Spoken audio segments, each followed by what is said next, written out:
Ce balado est rendu possible grâce à Marketing Intellipost de Poste Canada. Comment joindre ma clientèle à la maison? Faut-il repenser mon mix média? Comment amplifier ma publicité numérique? Le marketing pose de nouveaux défis. Pour les relever, il faut connecter, captiver et convaincre. Les solutions de publipostage de Poste Canada sont conçues pour vous aider.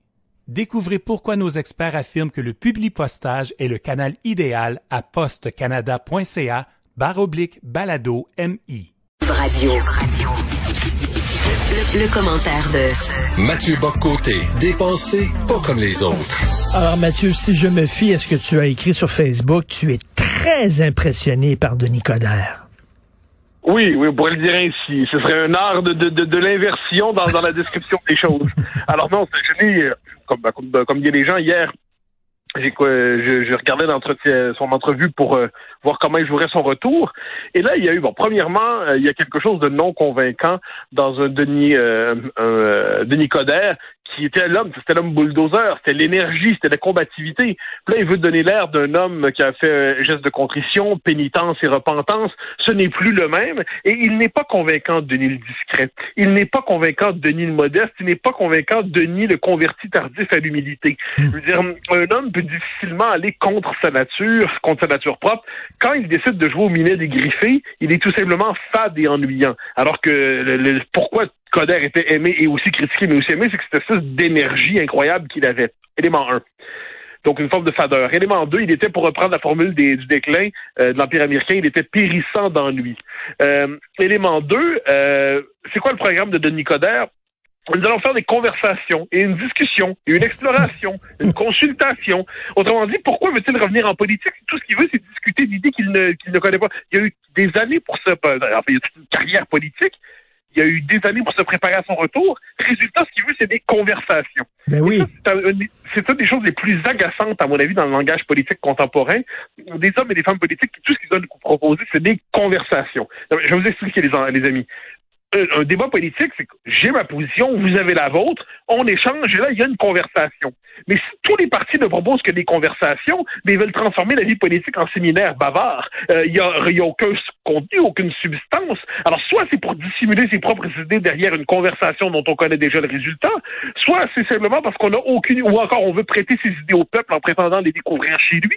Ou alors, on n'a franchement aucune idée. Mais dans un cas comme dans l'autre, la vie politique s'appauvrit lorsque tout ce qu'on a devant nous, c'est des gens qui disent il faut une conversation, il faut ouvrir le débat. Non, faut pas débattre.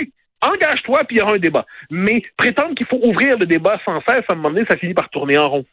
Ben c'est ça, là. Pour qu'il y ait une conversation, il faut que tu proposes des choses, t'arrives, puis tu as déjà une idée. Mais si tout ce que tu as à me dire, c'est je vais écouter, ben pourquoi on voterait pour toi? N'importe qui peut faire ça, là. Exactement. S'il n'a pas le début d'un quart de huitième de réponse, que fait-il là? Je veux dire, on vote quand même pas pour des points d'interrogation ambulants. Je veux dire, on vote pour des propositions, des idées, des programmes, des personnalités, des caractères. On vote pour tout ça ensemble. Et là, si on a finalement que des consulteurs, si on a finalement que moi, ce que j'appelais dans d'autres temps la consultationniste, c'est-à-dire tout ce qu'ils disaient, il faut consulter. Et là, on a envie de leur dire, la vie politique s'appauvrit de votre incapacité d'assumer ou d'incarner quoi que ce soit. Alors là, on voyait ça hier, puis de Denis le repenti, de Denis le modeste. On avait envie de lui dire, mais you can act like a man, pour reprendre la formule de notre émission de vendredi dernier. C'est-à-dire qu'il y a une vision pour Montréal qui l'exprime. Il y a des idées qui les avancent, puis on en débattra. Parce que sinon, on se retrouve, puis c'est pas d'ailleurs, faut le dire, c'est pas exclusif à Coderre, c'est très fréquent aujourd'hui. Si on se retrouve entre des gens qui veulent faire une conversation, même chose, Jack Meeting, dans son débat avec Paul Saint-Pierre Plamondon ensuite, Jack Meeting, il était gênant, il était misérable. C'est-à-dire, il ne cessait de fuir le débat pour comme s'il voulait fuir ses propres positions et ne pas avoir à assumer ses idées. Non, mais à un moment donné, il faut assumer ce qu'on dit, Jack Meeting, il faut assumer ce qu'on dit. Il ne savait pas quoi dire. De l'autre côté, PSPP, ça vaut la peine de le dire, savait ce qu'il voulait dire, il était clair, il y avait des réponses fermes. Je vais me permettre d'ajouter un élément qui me semble assez important. On a tout le débat sur le racisme systémique en ce moment. Et la plupart, sinon tous les ministres de la CAQ disent qu'ils veulent pas reconnaître ce concept-là, mais ils sont incapables d'expliquer pourquoi. Ce qui fait ensuite qu'ils se font humilier facilement lorsqu'ils rencontrent je ne sais quel oiseau en haut d'une tour.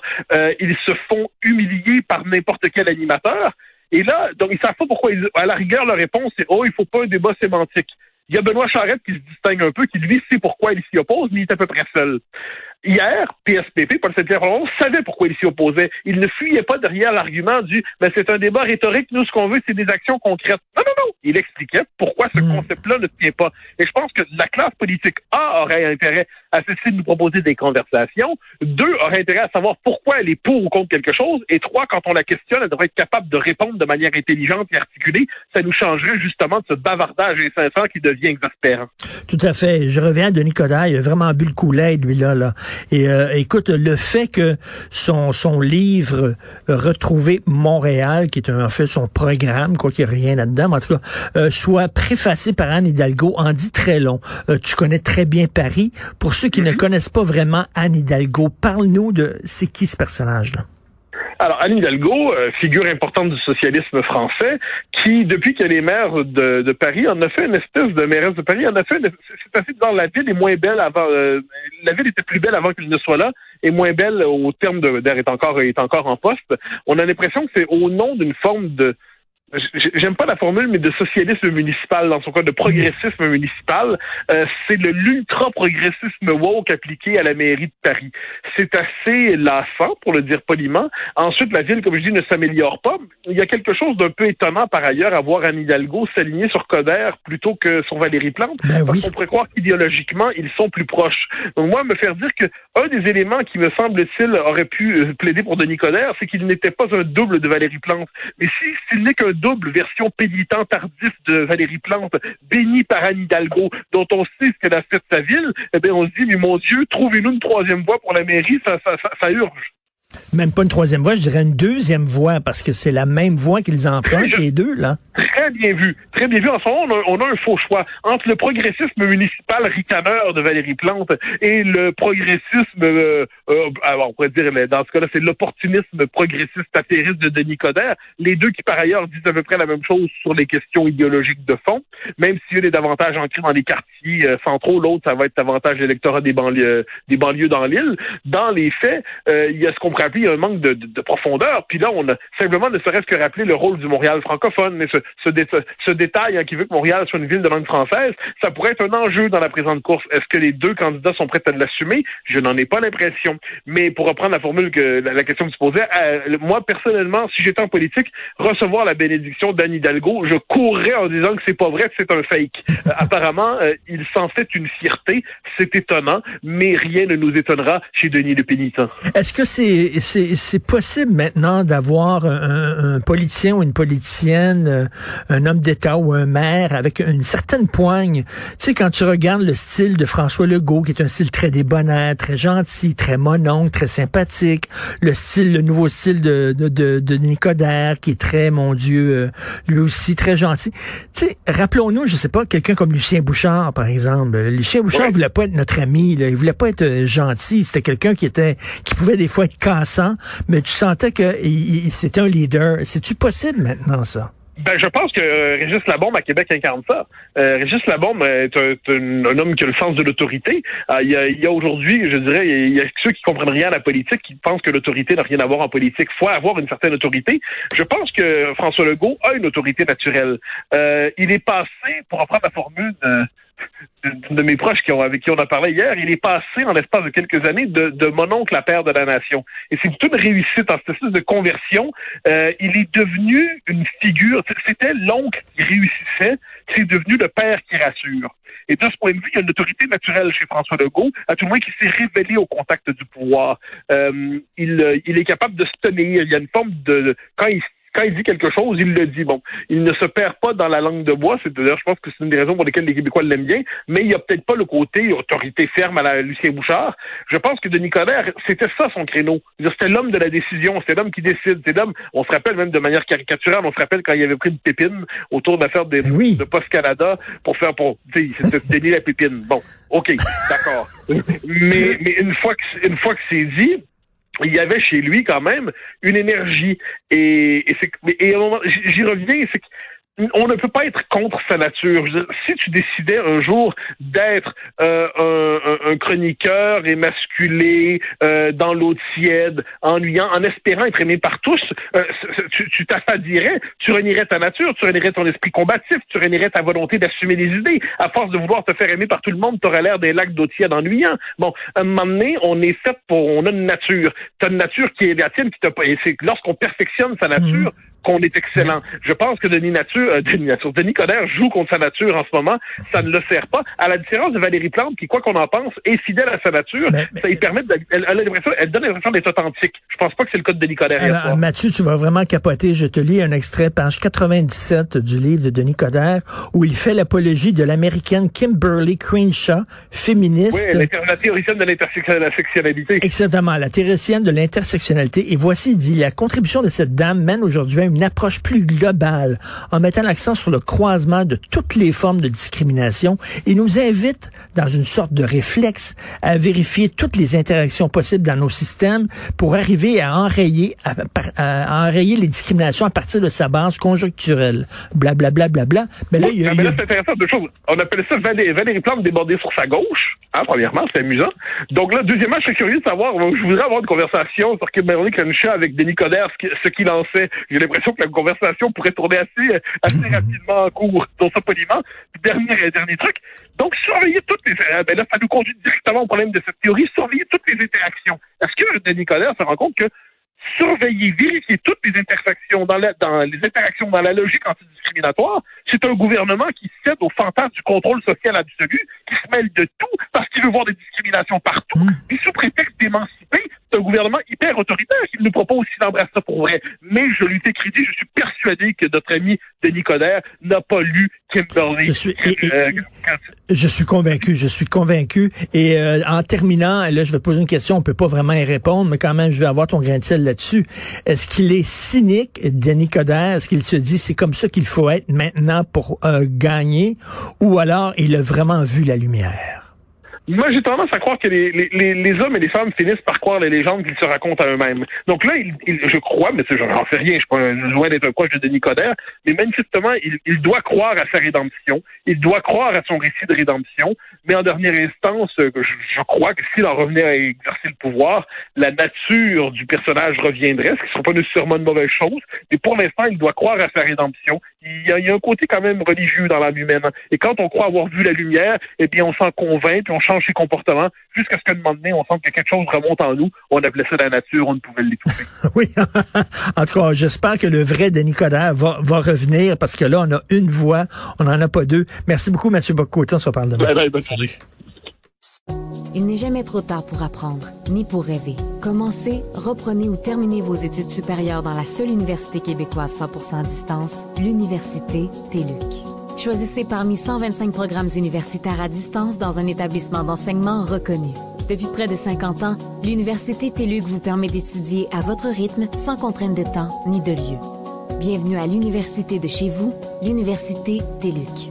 Découvrez-la à TÉLUQ.ca. Ce balado est rendu possible grâce à Marketing Intellipost de Poste Canada. Comment joindre ma clientèle à la maison? Faut-il repenser mon mix média? Comment amplifier ma publicité numérique? Le marketing pose de nouveaux défis. Pour les relever, il faut connecter, captiver et convaincre. Les solutions de publipostage de Poste Canada sont conçues pour vous aider. Découvrez pourquoi nos experts affirment que le publipostage est le canal idéal à postecanada.ca/balado-MI. Radio. Le commentaire de Mathieu Bock-Côté, dépensé pas comme les autres. Alors, depuis 5 minutes, j'ai finalement accès à Facebook après avoir été banni pendant une semaine. Merci. Parce que j'avais osé écrire que les hommes ne pouvaient pas accoucher. Donc, merci beaucoup, mon oncle Zuckerberg, de me permettre soudainement d'avoir accès à votre très belle invention. Puis je vais faire attention à ce que j'écris, mon oncle Zuckerberg. Merci beaucoup. Bon, alors on est avec Mathieu Bock-Côté. Salut Mathieu. Bonjour. Écoute, je sais que tu veux parler du français, mais j'ai le devoir devant moi et je veux te faire réagir à un truc, OK? Alors, tu sais que c'est le procès de Derek Chauvin, le gars qui a tué George Floyd. Et là, c'est écrit en très gros dans le devoir, c'est l'Amérique qui est en procès. Alors, c'est drôle parce que c'était récemment le procès des auteurs de l'attentat de Charlie Hebdo et de l'hypercachère en France. Et on n'a pas dit c'est l'islam qui est en procès. On n'a pas dit c'est le monde arabe qui est en procès. On n'a pas dit ça. Mais là, c'est l'Amérique au complet qui est en procès pour l'histoire de George Floyd. Incroyable. Ben, en fait, t'as tout à fait raison. C'est-à-dire, c'est un vocabulaire là-dedans. C'est-à-dire, on traite les crimes commis au nom de l'islam, non pas par l'islam évidemment, mais au nom de l'islam, comme des trahisons de l'islam, comme des dérives de l'islam, comme le contraire de l'islam. Je me souviens d'ailleurs que le ministre de l'Intérieur en Grande-Bretagne avait dit qu'il fallait parler d'attentats anti-islamiques parce que c'était contre l'esprit du véritable islam, alors que aux États-Unis, un crime comme celui de Chauvin est interprété comme le révélateur des États-Unis, le révélateur de la culture américaine. Et de ce point de vue, eh bien, ça nous en dit beaucoup sur la grille d'analyse à partir de laquelle les événements apparaissent dans notre esprit. Tu te souviendras qu'il y a eu très, très peu de notre côté de l'Atlantique de réaction à l'assassinat, à la décapitation de Samuel Paty, alors que ce qu'on en sait, c'était quand même assez grave ce qui s'est passé. Mais non, dans le New York Times, on nous expliquait que c'était en fait, la nouvelle, c'était que la police avait abattu une personne racisée qui, par ailleurs, s'en était pris à Samuel Paty. Donc, Samuel Paty, c'était quand même un cas de violence policière à l'origine dans leur esprit. C'est exceptionnel. Donc, non, c'était la grille de lecture à partir de laquelle on aborde ça. Moi, je suis le premier à dire, en fait, je suis le premier, on dit tous, en fait, que il y a au cœur de l'expérience historique américaine un traumatisme absolu qui est l'esclavage et la ségrégation. Mais la question est de savoir comment ils l'interprètent. Pour les Américains, pendant longtemps, l'esclavage et la ségrégation, c'est une trahison des principes à l'origine du pays. Maintenant, on présente ça, c'est le projet 1619, des historiens qui proposent de réécrire, le New York Times aussi, qui propose de réécrire l'histoire américaine. Ils nous disent que non, la vérité de l'histoire américaine, c'est le racisme et l'esclavage. Donc, il faut renverser la perspective. Pour eux, ce n'est plus l'esclavage, ce n'est plus une trahison, c'est la vérité fondamentale. Alors là, quand on regarde les choses ainsi, eh bien, Derek Chauvin devient non pas un policier abject, mais devient le porte-parole de l'Amérique.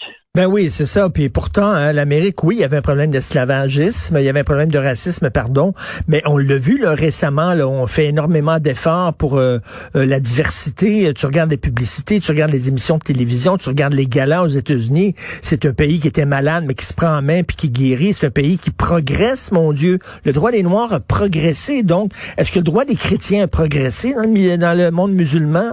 Comment ça se fait qu'on tient soudainement l'Amérique, là? On surveille l'Amérique de près, puis on dit, il y a un policier raciste, donc toute l'Amérique est raciste, alors qu'on fait pas cette analyse-là pour l'Orient, absolument pas. C'est ce qu'on pourrait appeler le privilège blanc, hein, c'est-à-dire le privilège ontologique qu'ont les Blancs dans la culpabilité du monde, dans le désordre du monde. Il y a une forme de criminalité ontologique qui est prêtée aux Blancs, et dès lors, un type comme Chauvin, qui, faut-il le rappeler, a été, avec raison, conspué, détesté. Il est devenu une espèce de figure de réprobation généralisée. Et ça va de soi. On a tous vu cette scène-là qui était atroce. Mais apparemment, il devrait être le porte-parole de cette Amérique qui n'ose pas dire son nom et qui serait la vérité de l'Amérique. Bon, encore, ça nous rappelle, moi c'est une de mes obsessions, mais à quel point aujourd'hui les faits ne nous sont livrés qu'à partir d'une orientation médiatique telle que le récit médiatique est quelquefois créateur de faits nouveaux.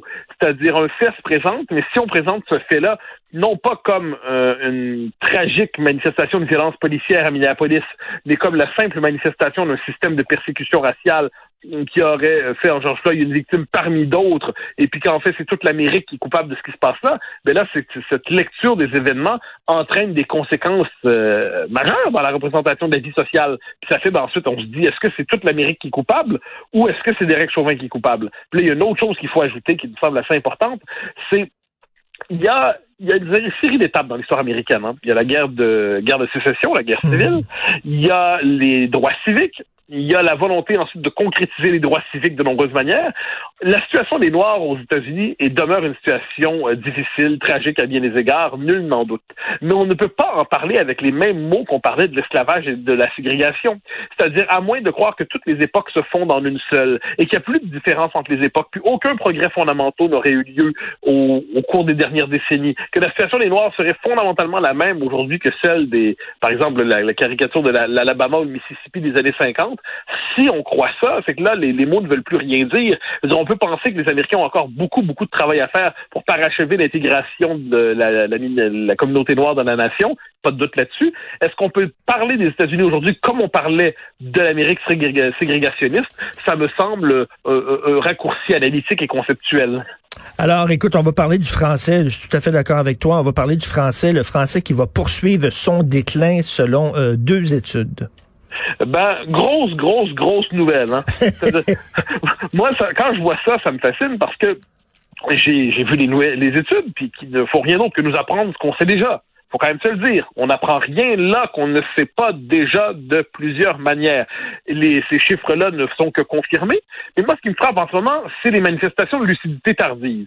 Tous ceux qui, il y a quelques années encore, disaient « Vous vous inquiétez pour rien, ça va bien, le français se porte pas si mal, à Laval, il n'y a pas de souci, ce n'est que modernité, diversité et altérité, bon, bla, bla, bla. » Et là, soudainement, prennent peur, paniquent, et là, se convertissent à des mesures qu'ils maudissaient il y a quelques années. Donc là, soudainement, il y a une série de mesures du renforcement de la loi 101 au cégep français qui sont désormais jugées nécessaires, alors qu'elles sont plus difficiles à appliquer maintenant qu'il y a 20 ans. Mais si on les avait appliquées il y a 20 ans, on ne serait pas dans la situation telle qu'on la voit aujourd'hui.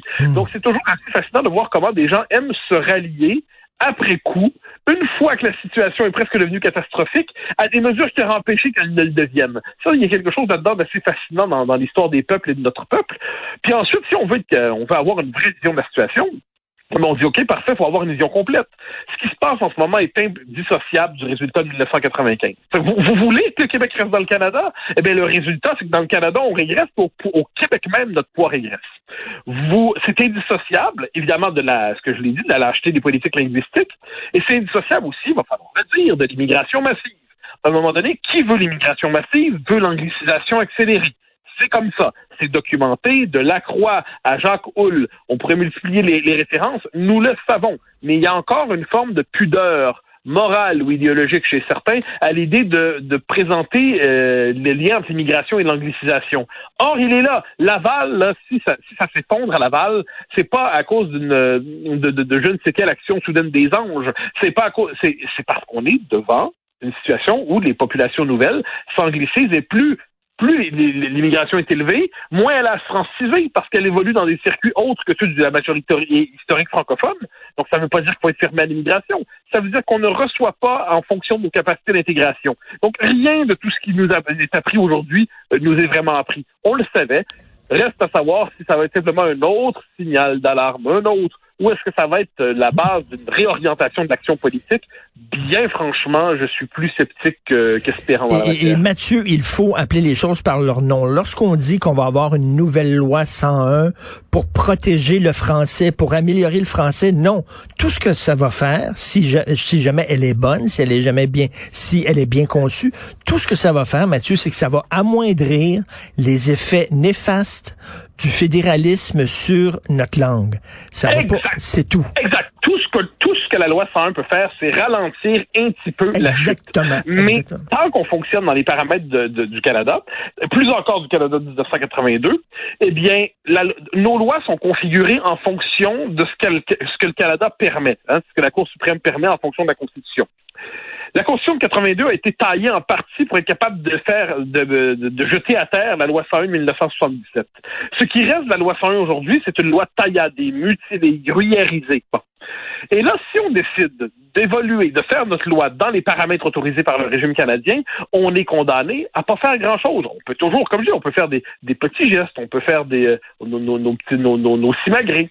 Mais sur le fond des choses, tant qu'on pose pas la question dans son ensemble, le régime canadien, le lien fédéral, tout ça, le bilinguisme officiel du Canada, donc l'anglais qui est dans les faits la langue commune, à Montréal, c'est rendu ça, faut bien le dire, à Laval aussi, le multiculturalisme, l'immigration massive. Si on met pas tout ça ensemble, eh ben, on se contente de gesticuler sans vouloir sans vouloir agir. On se désole d'une situation où on veut pas agir. Donc, je pense que le moment si la lucidité ne se conjugue pas au courage en ce moment, elle ne sera que lamentation et cri d'impuissance. Exactement. La loi 101, dans le cadre du fédéralisme, c'est comme McDo qui vend une salade en disant, bon, regarde, on le fait, là, notre petit repas là, pour les VG, on fait une petite salade, c'est tout, mais reste que ça demeure quand même une entreprise qui est basée sur la vente de viande. Ben, oui, puis en plus, j'ai presque une salade de synthèse. C'est-à-dire là, on est quand même dans un régime qui limite fondamentalement nos capacités d'action. Et moi, il y avait un article dans Le Devoir ce matin, je sais pas si tu as vu passer, qui est dans cet esprit, où 3 jeunes qui expliquent que pour eux, c'est important de passer en anglais. On voit ce que c'est un peuple qui est en train de passer, de devenir étranger à lui-même, de passer d'une identité à une autre. Il y a une forme de déculturation. On devient étranger à nous-mêmes. Des jeunes francophones, dans ce cas-là. Ça, c'est conséquence directe de 1995. Un moment donné, on peut pas toujours se dire non à soi-même ou se faire dire non, parce que c'est assez compliqué 95, sans en payer le prix. Et là, on est dans cette situation, et moi, je redoute le moment, parce qu'il y a des chiffres, là, quand on voit qu'en 2036, 70% de francophones de langue maternelle au Québec. Puis, il y a différents scénarios démographiques qui présentent ça comme étant encore pire. 70%, on a perdu le pouvoir, on aura perdu notre rapport de force au Québec même. Ça sera le destin d'une minorité francophone au Québec même à terme. À la fin du siècle, nous n'y serons plus, mais quand même, on peut avoir le souci des générations qui viennent.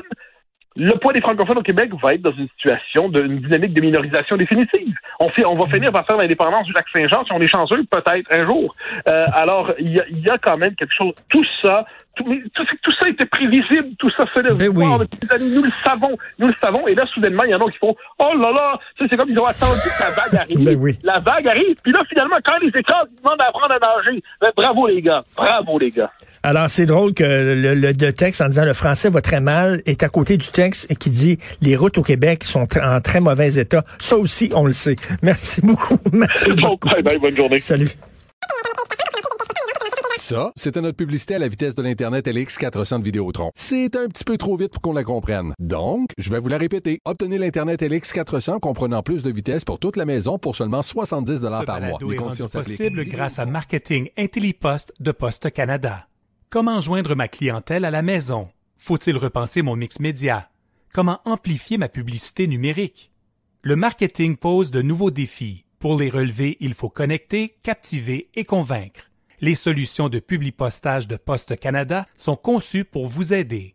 Découvrez pourquoi nos experts affirment que le publipostage est le canal idéal à postecanada.ca/balado-MI.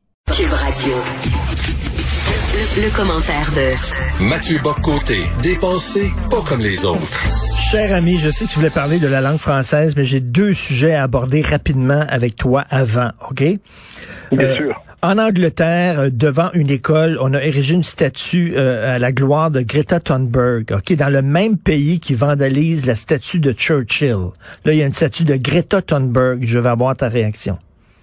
Ben, en fait, c'est pas surprenant. C'est-à-dire, tu me l'apprends, mais me l'apprenant, ça ne m'étonne pas. C'est-à-dire, toute société a besoin de symboles, toute société a besoin de créer des figures vénérées. Et manifestement, Winston Churchill et bien d'autres figures appartiennent à l'ancien monde. Et le nouveau monde qui arrive a besoin de sacraliser, de déifier, de marquer ses héros, de marquer ceux qui sont dignes d'une fresque, de marquer ceux qui sont dignes d'une statue, ceux qui doivent être vénérés comme les figures qui incarnent le monde nouveau. Et de ce point de vue, tu me l'apprends, mais je ne suis pas surpris, parce que il y a une espèce de... C'est un transfert de sacré, c'est un transfert symbolique, c'est un transfert identitaire. Tel est le nouveau monde devant lequel nous devons nous incliner. Tel est le nouveau monde qui nous impose ces symboles, et il le fait en liquidant les anciens et en imposant les siens, en imposant presque sa figure prophétique, hein, la jeune Greta, figure apocalyptique, figure prophétique, devant laquelle on doit s'incliner parce qu'elle annoncerait la rédemption. Elle annonce à la fois l'apocalypse et la rédemption. Écoute, pour donner le nom d'une rue à quelqu'un, il faut que tu meurs, là. Je crois que Antonine Maillet a un nom de rue à son nom, mais puis elle est vivante. Mais quand même, Greta Thunberg, qu'est-ce qu'elle a fait? Ben, pour le régime, pour le dire comme ça, pour le système dans lequel on évolue, c'est la figure prophétique. C'est-à-dire, elle incarne la croisade des enfants, c'est cette figure incritiquable, c'est cette figure qui est censée nous inspirer, c'est cette figure devant laquelle les dirigeants s'inclinent, c'est cette figure au nom de laquelle apparemment on marcherait par millions. Donc c'est devenu l'espèce de symbole du régime, et de ce point de vue, c'est la figure iconique, c'est la figure, comme je dis, à la fois apocalyptique et qui prétend porter la renaissance. Pour peu qu'on suive ses consignes, ses préceptes. Et donc, c'est de ce point de vue, moi, j'y vois un geste religieux. Aucune société ne peut se passer de religion. Ça, j'en suis venu à cette conclusion. Mon libéralisme sceptique en prend un coup, mais c'est ainsi. Ensuite, reste à savoir si on décide de s'incliner devant Churchill ou devant Greta Thunberg. Reste à voir si une société préfère s'incliner devant les 2000 ans de christianisme ou les 2000 ans à venir d'écologisme rédempteur. Et deuxième sujet, je reviens sur la chronique de Sophie aujourd'hui. Souvent, lorsqu'on parle des woke, tu nous dis à cette antenne, Mathieu, oui, il y a des gens qui rient des woke, puis effectivement, il y a quelque chose de risible dans le fait de vouloir interdire Pepe Le Pew, mais tu dis c'est beaucoup plus important que ça, c'est beaucoup plus sérieux, c'est beaucoup plus dangereux. Et là, on le voit, c'est l'université d'Oxford. C'est pas rien, Mathieu. L'université d'Oxford, c'est une des grandes universités au monde qui dit on va arrêter là, dans notre département de musique là, d'enseigner là, Schubert et Beethoven et Mozart. Là, c'est trop eurocentriste. On va laisser davantage de place à la musique africaine puis à la musique des autres pays. Écoute, Beethoven... Ben, en fait, c'est la contestation de l'idée d'universalité qui va jusqu'au bout. C'est-à-dire, est-ce que la civilisation occidentale a engendré des œuvres qui non seulement traduisent sa propre réalité, mais aussi embrassent l'ensemble de l'humaine condition, oui ou non? Eh bien, ce qu'on nous dit aujourd'hui, c'est que finalement, la musique classique, mais aussi la médecine, mais aussi les mathématiques, mais aussi la physique, relèverait de la suprématie blanche. Nous connaissons ce discours, mais on sous-estime jusqu'où il va aller. Or, on est devant un discours révolutionnaire qui va tout embrasser, qui ne laissera rien intact, qui va véritablement tout métaboliser. Et nous y sommes. C'est-à-dire, rien ne doit être laissé intact. Les vieilles séries télé, les vieilles statues, les plus anciennes chansons, les plus anciennes compositions musicales, tout doit y passer. Et de ce point de vue, c'est pourquoi la musique y résisterait. Nous sommes devant une révolution qui prétend s'emparer de la totalité du réel pour le reconstruire dans sa logique idéologique. Nous sommes vraiment dans un moment de bascule historique. Et là, on parle beaucoup du français. On attend le dépôt de cette loi 101 renforcée. Comment on peut rendre le français séduisant auprès des jeunes? Ouais, alors là, moi, c'est pour ça que là-dessus, moi, je crois que la technique de la séduction a ses limites. C'est-à-dire, si on cherche à rendre le français aussi, le rendre aussi séduisant, entre guillemets, que peut être l'anglais, qui est la langue de la domination impériale, qui est la langue aujourd'hui qui façonne l'époque, la langue de la mondialisation et tout le tralala, eh bien, sur ce marché, on est condamné à perdre en quelque sorte.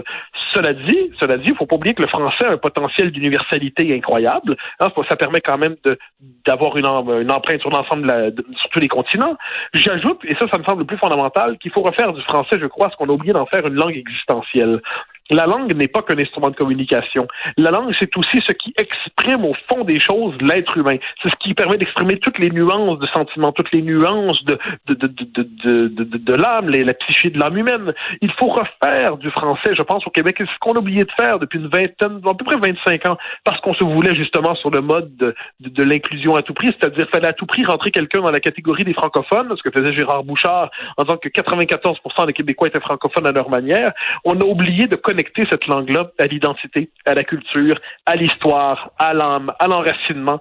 Et je pense que c'est ce qu'il faut faire, un projet qui ne se règle pas en 4 ans, non plus qu'en 8 ans, mais c'est la tâche d'une génération que de réenraciner les Québécois dans leur propre identité culturelle, leur propre identité linguistique.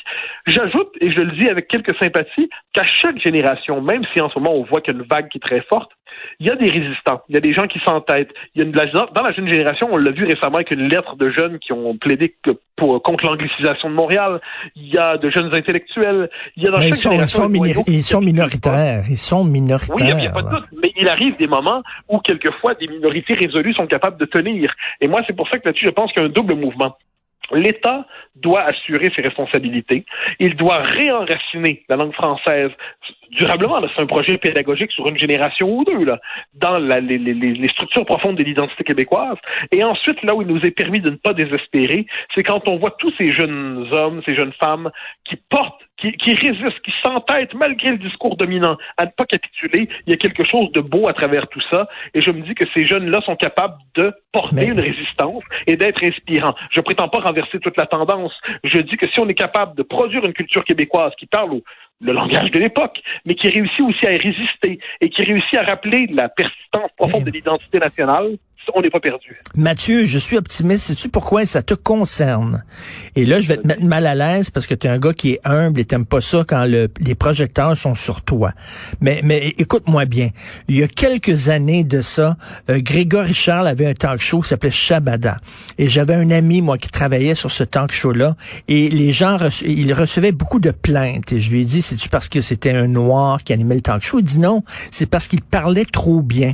Et Grégory Charles parlait trop bien. Et les gens disaient que c'est qu'il y a, lui, à prendre des mots avec beaucoup de consonnes, beaucoup de syllabes, etc. Là, toi, tu es à LCN, dans une émission de débat. Tu es ici, tu es aimé des gens. Je pense qu'il y a quelques années de ça, quelqu'un comme toi, on l'aurait pas mis peut-être à l'antenne dans une émission populaire, dans une émission qui s'adresse à monsieur, madame, tout le monde, en disant, ben là, il parle trop avec des grands mots, tu maîtrises très bien la langue et tout ça. Au contraire, les gens t'aiment beaucoup, les gens t'écoutent et tout ça. Et ça, pour moi, il y a quelque chose là. Il y a un signal là-dedans. Je ne peux qu'être flatté par ce que tu dis. Non, mais au-delà de ça, là. Je répondrai en me décentrant de moi-même, tu me le pardonneras, que je pense que les Québécois, il y a eu une espèce d'illusion dans les années 70, 80, 90 un peu. C'est une partie des élites se sont dit qu'elles devaient joualiser pour rejoindre le commun des mortels. Et je pense que c'est Claude Jasmin qui raconte dans un de ses livres ou dans un entretien, j'ai pas le souvenir exact. Dans sa famille, certains lui disaient, parce que là, il s'était mis à joualiser lui-même, puis là, dans sa famille, il lui avait dit, mais pourquoi tu joualises? On t'a envoyé faire des études, c'est pas pour que tu fasses le joual toi aussi. Donc, je pense qu'il y a eu, au nom d'une forme, d'une conception mal comprise de la culture populaire, on s'est dit que pour être capable de rejoindre le commun des mortels, il fallait assurer, massacrer la langue. Or, moi, je ne crois pas. Je pense que il y a une aspiration néanmoins tout à fait normale, tout à fait légitime à maîtriser sa propre langue dans les moindres détails, être capable d'exprimer toutes les palettes de toutes les nuances de l'émotion humaine. Et je pense que ça, la langue française le permet. Et j'ose croire que le commun des mortels n'est pas triste parce qu'on maîtrise sa langue. Me semble-t-il que ça devrait être un objectif pour chacun d'entre nous. Puis j'ajoute, ça c'est important pour moi de dire que maîtriser sa propre langue ne veut pas dire renier ce qu'on pourrait appeler la parlure québécoise. Pour moi, il est possible d'avoir un excellent français, mais qui a la teinte québécoise à laquelle on tient, et puis parce que ça nous permet de nommer aussi notre propre condition dans le monde. Donc, je crois qu'il est tout à fait possible d'être profondément enraciné québécois et avoir une conception de la langue très exigeante. Mais c'est vrai que ça, c'est ta qualité, c'est que tu ne joualises pas et tu fais pas de la condescendance avec les gens en disant ils sont capables de me suivre, ils sont capables de me comprendre, et de temps en temps, il faut que tu dises que tu aimes les films d'action des années 80 pour qu'on dise bon, c'est un être humain normal, mais... En plus, c'est même pas faux, donc ça va. Merci Mathieu Bock-Côté, on se reparle demain. Bye. Ça, c'était notre publicité à la vitesse de l'Internet LX400 de Vidéotron. C'est un petit peu trop vite pour qu'on la comprenne. Donc, je vais vous la répéter. Obtenez l'Internet LX400 comprenant plus de vitesse pour toute la maison pour seulement 70 $ par mois. Les conditions possibles grâce à Marketing Intellipost de Poste Canada. Comment joindre ma clientèle à la maison? Faut-il repenser mon mix média? Comment amplifier ma publicité numérique? Le marketing pose de nouveaux défis. Pour les relever, il faut connecter, captiver et convaincre. Les solutions de publipostage de Poste Canada sont conçues pour vous aider. Découvrez pourquoi nos experts affirment que le publipostage est le canal idéal à postecanada.ca/balado-MI. Cube Radio. Le commentaire de Mathieu Bock-Côté, dépensé pas comme les autres. Bon, cher Mathieu, tu vas être content de savoir qu'il y a 2 avocates pénalistes britanniques musulmanes qui ont sorti la toge hijab. Alors, c'est une toge d'avocate avec un voile hijab qui est disponible maintenant dans certaines boutiques en Angleterre. Est-ce que tu verrais ça, toi, je sais pas, une avocate ou un avocat de la couronne, par exemple, avec un très gros crucifix dans le cou? Moi, ça me stresserait un peu. Mais en tout cas, bref, la toge hijab. Oui, non, mais on est dans cette logique, ça se déploie. Moi, ce qui me fascine, en fait, puis c'est presque objet de méditation, mais sur le mode apocalyptique, c'est-à-dire, on on sait que l'immense majorité de nos pays s'oppose à ces accommodements à répétition, à cette complaisance devant, non pas l'islam, mais devant un islam revendicateur et militant, une forme d'islamisme quand même. On est conscient que nos sociétés ont des réserves sur l'immigration massive. On est conscient que nos sociétés, nous savons que nos sociétés ne sont pas particulièrement enthousiasmées à l'idée de liquider les frontières. Bon, on préfère de se convertir au multiculturalisme. Et pourtant, ça continue de se déployer. Et pourtant, la majorité dite silencieuse, et finalement, je ne sais pas si elle est silencieuse, mais elle est impuissante. Et nos sociétés connaissent une forme de basculement, de changement de civilisation, de transformation de la définition que nous avons de nous-mêmes comme civilisation, la transformation qu'on a de notre définition de l'identité collective, même si la majorité ne le souhaite pas. Pourquoi? Parce qu'il y a une espèce de régime qui déploie sa logique, qui travaille à rééduquer la population, qui légitime toutes les revendications, les provocations comme celles que tu viens d'évoquer. Et à travers tout cela, c'est la capacité même d'intégrer qui se désintègre. Donc bon, on regarde ça avec effarement, mais on se demande comment peut-on stopper ça? Parce que manifestement, il ne suffit pas que la majorité de la population souhaite explicitement renverser la tendance pour qu'on la renverse. Dans les faits, qu'on prenne juste l'exemple au Québec même. Quand Bouchard-Taylor est sorti en 2008, eh bien, le sentiment général, c'était que c'était tout à fait insuffisant, limité, très, très appauvri. 10 ans plus tard, c'était vu comme excessif, insensé, exagéré. La population, elle, voulait quand même aller plus loin, mais l'espèce de discours public autorisé, lui, s'était déplacé encore plus vers le camp diversitaire. Donc, c'est un objet de méditation, chercher à comprendre comment et pourquoi on assiste à un tel basculement. Comment se fait-il qu'on n'est pas capable d'arrêter les choses quand on sait pourtant que l'immense majorité de la population le souhaiterait? Tout à fait. C'est complètement déprimant. Autre chose qui est décourageant, ce qui se passe en France avec ces réunions interdites aux Blancs. Ouais, alors là, c'est une querelle qui est apparue. Parce que Audrey, alors c'est pas d'hier, mais là, auparavant, ça venait des franges les plus radicales de ce qu'on appelle la mouvance indigéniste. Et là, Audrey Pulvar, qui est une figure qui est considérée comme légitime dans le débat public, donc c'est comme ça, figure qui compte dans la gauche française, vient d'expliquer que là, elle est assise entre deux chaises, mais elle nous dit, les réunions racisées non mixtes, non, je suis pas certaine, mais s'il y a un blanc ou une blanche qui y participe, cela dit, il devrait se taire. Ah bon?